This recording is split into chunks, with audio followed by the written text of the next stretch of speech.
Dieu et le débat transgenre. Que dit vraiment la Bible sur l'identité de genre? Écrit par Andrew Walker, lu par Alain-Jean Théodore.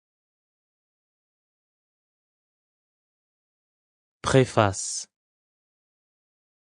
C'est la seule façon de ne plus haïr mon corps. Nous avions organisé un débat avec des étudiants.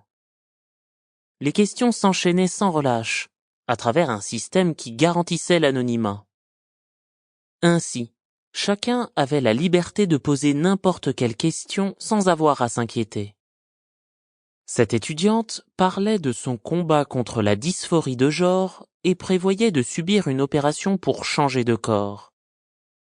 J'ai fait ce que j'ai pu pendant les quelques minutes que j'avais devant moi pour lui montrer l'espoir qu'elle pouvait trouver en Christ.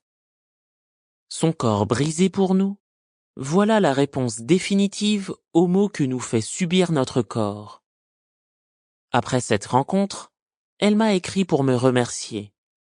Elle vivait dans une région très conservatrice et c'était la première fois qu'un chrétien lui répondait avec compassion. Tout ce qu'on lui avait dit jusque-là, c'était que Dieu la détestait de lutter ainsi contre son corps. J'ai l'impression que les gens souffrant de troubles de l'identité sexuelle n'ont qu'une alternative.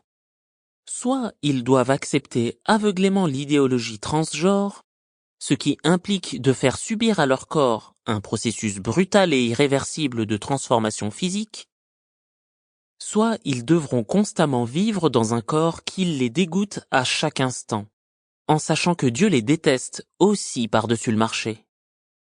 Aucune de ces options n'offre un réel espoir et une vie digne de ce nom, mais elles représentent bien les deux extrêmes autour desquels tourne le débat. Vous comprenez donc pourquoi je suis ravi que ce livre paraisse. Je connais Andrew depuis plusieurs années. Dieu l'a béni en lui donnant à la fois un grand cerveau et un grand cœur.